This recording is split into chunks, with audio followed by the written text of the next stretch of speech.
Welcome again in my channel Basic Maths. As my channel is made with the name of Basic Maths, so I'll just tell basic of maths. And the chapter is real number. I will tell you the basics of real numbers. As the numbers are classified in two parts, the first one is real numbers and second one is imaginary numbers. I will discuss about real numbers in this chapter, and if you want to know more about imaginary number, I will say basic of it only. In higher classes we'll study more about this. Imaginary numbers, that the number we can imagine only, as negative of root. Root minus 5 is an imaginary number. It can be written as 5 iota. Here iota is a symbol of imaginary number.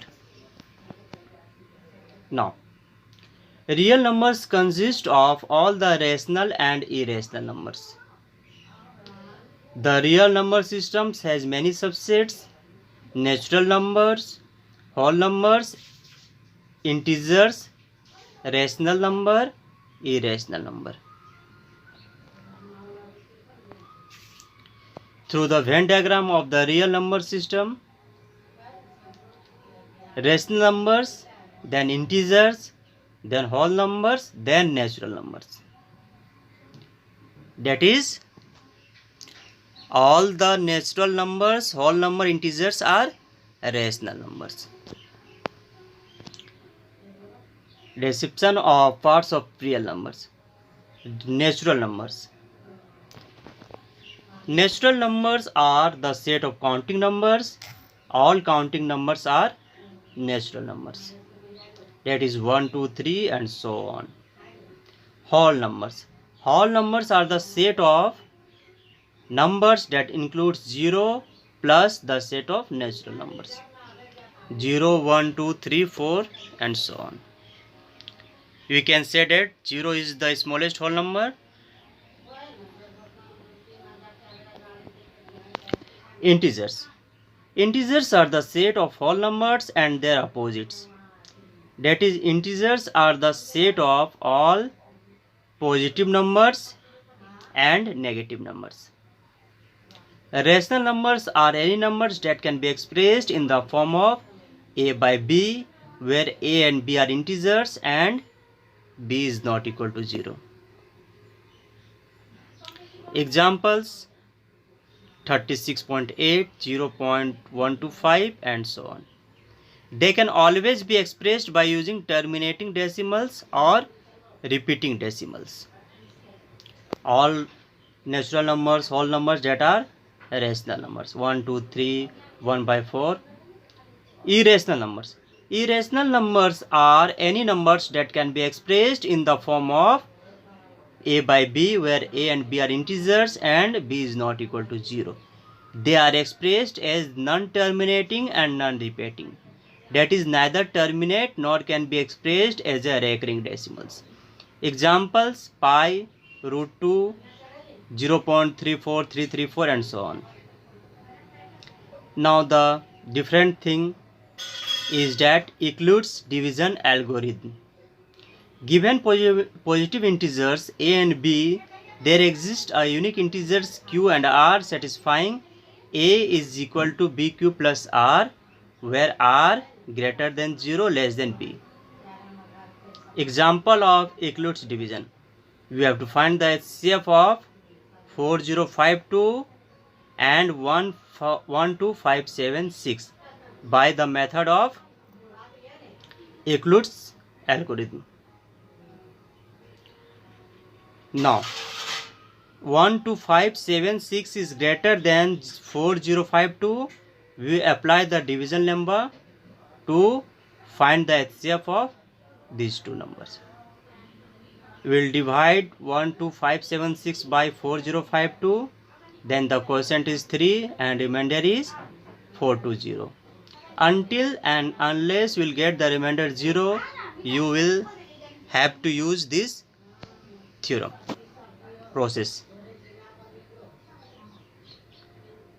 We considered the new divisor 272 and the new remainder 148.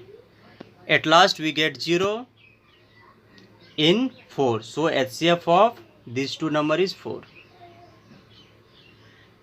About some famous mathematician: Richard Dedekind, Archimedes.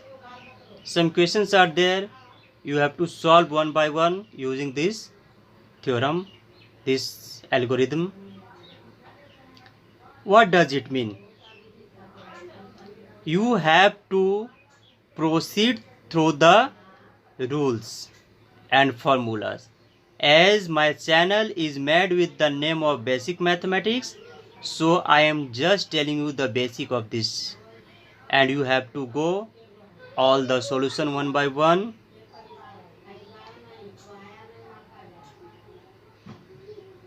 One more important thing is there. LCM into HCF is equal to product of two numbers. What difference does it make whether we find the HCF of two number by any method? But the thing is that if it is asked you to find HCF by Euclid's algorithm, you have to use only this. You will solve this one and this one by that method. Find the LCM and HCF of the following integers by applying the prime factorization method. First you find the prime factors of 12, prime factorization of 15, prime factorization of 21, and 3 is the number common in all these prime factorization. So HCF is 3. What is HCF? HCF is highest common factor. That is the number 3 which divides 12, 15 and 21, and LCM also. Now we'll check LCM or HCF is the product of these two numbers, and so on. We can solve. One more important thing is that you have to prove that root 5 is irrational number. In order to prove irrational, we will have to use the method of contradiction. Let root 5 is rational. Therefore, it can be written in the form of P by Q or A by B. Root 5 is equal to AB. Let A and B have common factors other than 1. A equal to root 5B. A square equal to 5B square. And thus we will prove that root 5 cannot be expressed as P by Q or P into Q, or it can be said that root 5 is irrational. After this we can prove it. 3 plus 2 root 5 is irrational. These are the important things that you will prove one by one. Thank you. No more today. Keep watching, keep studying. Bye.